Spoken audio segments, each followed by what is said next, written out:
अंतर्राष्ट्रीय राजनीति में एक बहुत बड़ा परिवर्तन आने वाला है और वो है यूएसए की जो करेंसी है डॉलर, जो कि वर्तमान में विश्व की ग्लोबल करेंसी बनी हुई है। डियो फैक्टो ग्लोबल करेंसी है क्योंकि दुनिया के मैक्सिमम देश ट्रेड के लिए, आपसी ट्रांजैक्शन के लिए डॉलर का प्रयोग करते हैं। इसके अतिरिक्त ऑनलाइन पेमेंट्स के लिए अमेरिका द्वारा बनाए गए स्विफ्ट सिस्टम का प्रयोग करते हैं। उसमें बहुत बड़ा परिवर्तन आने वाला है। उसका एक कारण अमेरिका के द्वारा समय समय पर स्विफ्ट सिस्टम के माध्यम से अपने से पॉलिटिकली डिफरेंस रखने वाली नॉर्थ कोरिया, रशिया, ईरान, इस तरह की जो रजीम्स थे उनके खिलाफ उसको एक वेपन के रूप में यूज़ करना और उनके पैसे उसमें स्टॉप कर देना, उनकी पेमेंट फ्रीज कर देना का जो एक्टिविटी थी, वो एक उसका मुख्य कारण है। इसके अतिरिक्त यूएस डॉलर जो कि 1971 से, जब श्री रिचर्ड निक्सन ने ये कहा कि अब हम यूएस डॉलर को गोल्ड के साथ पैग नहीं कर सकते, जोड़ के नहीं रख सकते कि डॉलर को गोल्ड के अनुपात में छापा जाएगा, ये अब हम मैनेज नहीं कर सकते। 1971 में निक्सन ने कहा, क्योंकि अमेरिका का कर्जा बढ़ रहा था और वियतनाम वॉर का संकट भी था, तो उन्होंने उसको फ्री कर दिया। और तब से यूएस का जो फेडरल बैंक है वो नोट जो छाप रहा है डॉलर, वो किसी गोल्ड से बैक्ड नहीं है। गोल्ड काफ़ी कम है और नोट उसके अनुपात में कई गुना ज़्यादा छापे जा रहे हैं। तो बेसिकली डॉलर एक फिएट करेंसी है, जैसे कि दुनिया की अन्य करेंसीज भी आज हैं। तो ऐसे में उस फिएट करेंसी को लोग परचेज कर रहे हैं और यूएस जो है को ये लाभ है कि वो जितना भी क्वांटिटेटिव ईजिंग करता है, जितना भी पैसा एक्स्ट्रा छापता है, उससे उसके देश में इन्फ्लेशन नहीं आती, क्योंकि उसका 100 रुपया जो छापता है उसमें से 60 रुपया और देश ले जाते हैं, 70 रुपया और देश उसके पैसे को ले जाते हैं, ताकि उस पैसे का प्रयोग वो अपनी ज़रूरत की कमोडिटीज़ को खरीदने में कर सके। तो ये लाभ यूएस को मिल रहा है। इसीलिए वर्तमान समय में दुनिया में किसी भी इकोनॉमी में इतना डेट नहीं जितना यूएसए में है, पर उसके बावजूद यूएसए पैसे छाप सकता है और पैसे छाप करके अपनी ज़रूरतें पूरी कर रहा है। तो ये तभी संभव हो पाया है। और साथ ही साथ जो यूएस ने 1971 के बाद सऊदी अरेबिया जा कर के हमारे निक्सन गवर्नमेंट की रिजीम में उन्होंने जो एक पेट्रो डॉलर की व्यवस्था की कि सऊदी अरेबिया का सारा तेल जो है वो सऊदी अरेबिया उसको उसके बदले डॉलर मांगे और डॉलर में उसको सेव करे।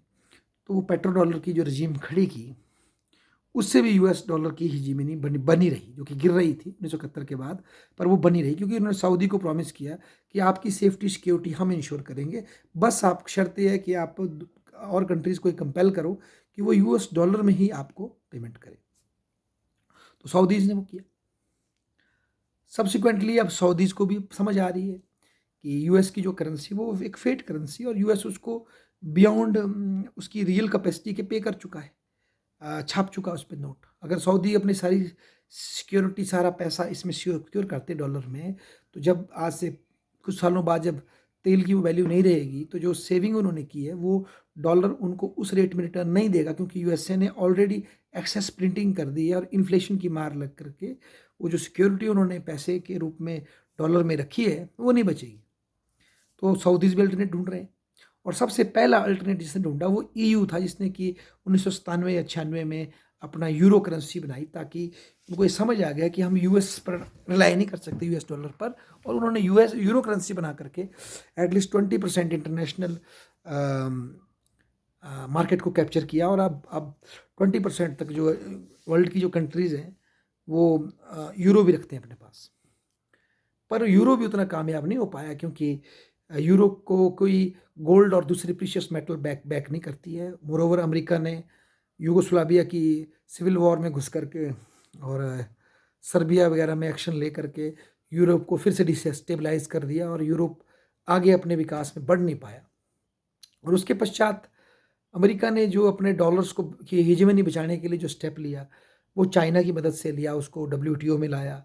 और फिर शर्त ये हुई कि जो चाइना जब डब्ल्यूटीओ में आएगा, फ्री मार्केट का लाभ उठाएगा, तो जो भी वो कमाएगा उसको अमेरिकन करेंसी में वो फॉरेक्स के रूप में रखेगा। और इसी तरह से फिर चाइना ने अपने 15-20 सालों की ग्रोथ में जो एक्सेप्शनल ग्रोथ की, उसमें जो भी कमाया उसका एक्स्ट्रा सेविंग उन्होंने यूएस डॉलर में रखी, उससे भी यूएस डॉलर फ्लोट करता रहा।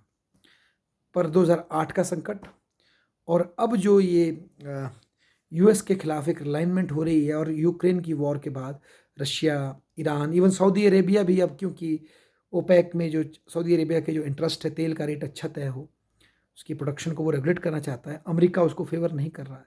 तो वो जो वहाँ क्लैश हो रहा है, more over America Saudi Arabia को थ्रेट कर रहा है कि हम आपकी नेशनल सिक्योरिटी से विड्रॉ करेंगे, तो उसका अल्टरनेट अब सऊदी अरेबिया ढूंढ रहा है और अपने काफ़ी समय से कट्टर दुश्मन ईरान के साथ भी समझौता कर रहा है, चाइना ब्लोकर कर रहा है, इंडिया इसमें इन्वॉल्व है।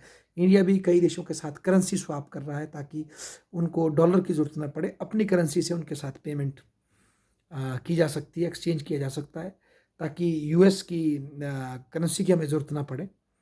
तो ऐसे में विश्व में एक बड़ा महत्वपूर्ण परिवर्तन आने वाला है और बेसिकली ये डी डॉलराइजेशन की तरफ जाएगा और आप पाएंगे कि कुछ सालों में डॉलर जो आज वर्तमान में वर्ल्ड की एक रिजर्व करेंसी है उसका स्टेटस कम होता जाएगा और उसके अल्टरनेट जो ये ब्रिक्स कंट्रीज अपनी नई बास्केट ऑफ करेंसीज लॉन्च करेगी या कोई कॉमन करेंसी लॉन्च करेगी जो होने ही वाली है कुछ कुछ महीनों में, तो उससे बड़ा परिवर्तन आने वाला है। और अब यूएस किसको ढूंढेगा अपनी करेंसी को परचेज करने के लिए?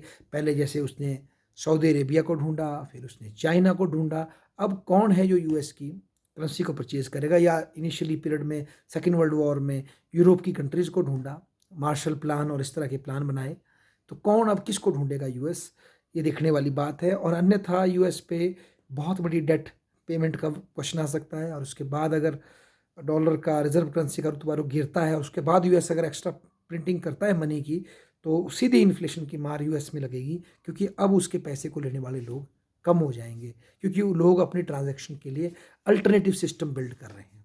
तो ये बेसिकली एक जो वर्ल्ड पावर है, सुपर पावर है, उसकी जो एक उस पावर की जो एक मूल स्ट्रेंथ है, इकोनॉमिक शक्ति, वो टूट रही है। जिस तरह की यूके के साथ हुआ फर्स्ट वर्ल्ड वॉर के बाद, वो अब शायद रिपीट हो रहा है अमेरिका के साथ कि उसकी जो करेंसी है उसको जो वर्ल्ड की रिजर्व करेंसी होने का जो फ़ायदा मिलता था वो अब शायद अब नहीं मिलेगा क्योंकि उसके खिलाफ अब लोग अन्य कंट्रीज़ जो है कोऑर्डिनेटेड तरीके से इकट्ठे होकर के एक अल्टरनेट तैयार कर रहे हैं। इसके पीछे यूएस की फॉरेन पॉलिसी भी है जिसने कि यूएस के जो इकोनॉमिक सिस्टम था, चाहे स्विफ्ट हो या अन्य पेमेंट के मोड हो, उसको एज अ वेपन यूज़ किया। जिन कंट्रीज से यूएसए के पॉलिटिकल इत्खिलाफ़ थे, मनमुटाव थे, उसको यूज़ किया। वो भी उसका एक बहुत बड़ा कारण है। तो ये परिवर्तन हम विटनेस कर रहे हैं और शायद इससे विश्व के इतिहास में एक और ज़्यादा मल्टीपोलर सिस्टम के डेवलपमेंट का मार्ग प्रशस्त हो रहा है, ऐसा मुझे लगता है। और हर एक इंटरनेशनल रिलेशन के छात्र को इस पे ध्यान रखना चाहिए, ऐसा मैं कहूँगा।